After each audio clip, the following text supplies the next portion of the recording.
Hello दोस्तों, आप सभी का स्वागत है हमारे YouTube चैनल अनजान कहानी में।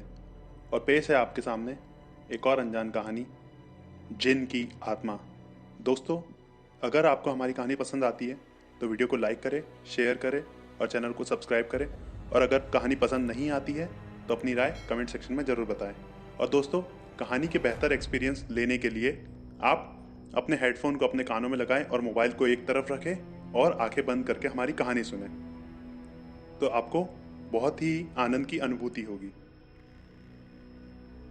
मेरा नाम शुभम है और मैं पंजाब का रहने वाला हूँ। आज मैं आपको मेरे मित्र के साथ घटी एक सच्ची घटना के बारे में बताने जा रहा हूँ।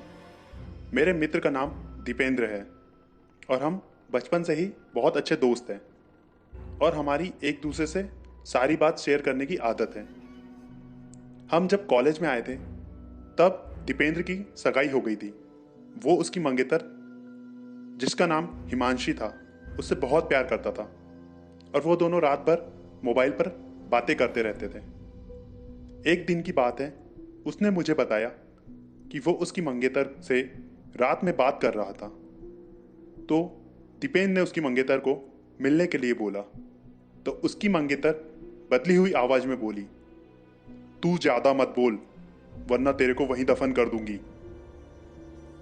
दीपेंद्र एक बार तो ये सुनकर चौंक गया और फिर सोचा वो शायद मजाक कर रही होगी। फिर दीपेंद्र भी उसको मजाक में बोला, क्या कर लेगी तू, क्या कर लेगी तू मेरा, चल देखते हैं। तो वो फिर बोली, आज रात देख तेरे साथ क्या होता है। यह कहकर उसने मोबाइल रख दिया। अगली सुबह जब दीपेंद्र से मिला तो वो अपनी कल रात की बात बताने लगा। उसने मुझे रात को फोन वाली बात बताई और उस रात उसके साथ जो हुआ वो उसने मुझे बताया। उसने बताया कि रात 1 से 2 बजे के आसपास उसकी अचानक नींद खुली और उसके सामने एक काला लंबी दाढ़ी वाला आदमी बैठा था। वो बोलने लगा, ले आ गया मैं, अब देख तेरे साथ क्या होता है। उसने दीपेंद्र का गला पकड़ लिया और उससे मेरी सांसें रुक गई। दीपेंद्र ने उसी वक्त उसके सामने अल्लाह का नाम लेते हुए नमाज पढ़ना शुरू कर दिया और वो उसके सामने से गायब हो गया। मुझे उसकी बात सुनकर बड़ा आश्चर्य हुआ कि ऐसा कैसे हो सकता है। उसके अगले दिन दीपेंद्र ने फिर अपनी मंगेतर से मोबाइल पर बात की और बोला, कल रात तुम मुझे क्या अनाप शनाप बोल रही थी। उसकी मंगेतर ने कहा, ऐसा कैसे हो सकता है, लेकिन कल तो मैंने फोन ही नहीं किया था। यह सुनकर दीपेंद्र के रोंगटे खड़े हो गए और उसने तुरंत फोन काट दिया। उसी वक्त दीपेंद्र ने मुझे फोन किया कि उसकी मंगेतर की तबीयत खराब है और कल उसके घर पर चलना है। अगले दिन हम दोनों तैयार होकर दीपेंद्र की मंगेतर के घर गए। वहां हमने दरवाजा खटखटाया तो उसकी मंगेतर सामने खड़ी थी और बदली हुई आदमी की आवाज में बोल रही थी, तू फिर आ गया ना, तूने अगर अंदर कदम रखा तो तेरी यहीं पर अर्थी निकाल दूंगी। दीपेंद्र बोला कि ये क्या बोल रही हो।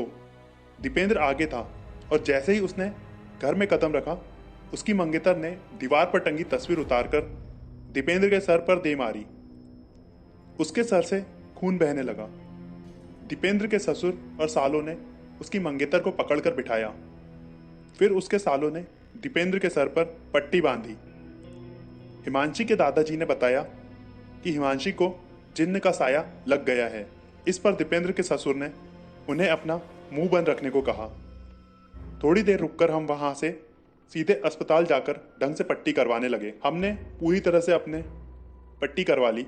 उसके अगले ही दिन मुझे दीपेंद्र का फोन आया कि हिमांशी की तबीयत बहुत खराब है और वो अस्पताल में भर्ती है। दीपेंद्र ने बाइक निकाली और हम दोनों जल्दी अस्पताल पहुंचे।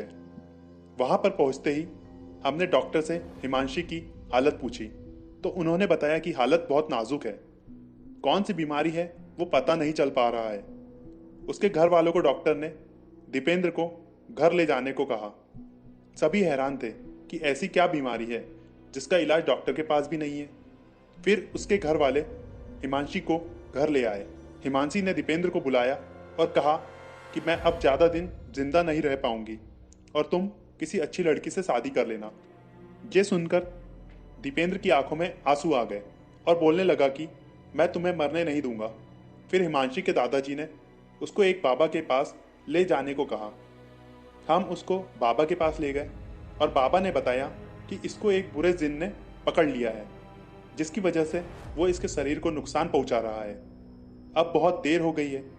बाबा ने बताया कि इसका एक ही इलाज है। यहाँ से 150 किलोमीटर दूर एक दरगाह है, वहां इसका इलाज हो सकता है।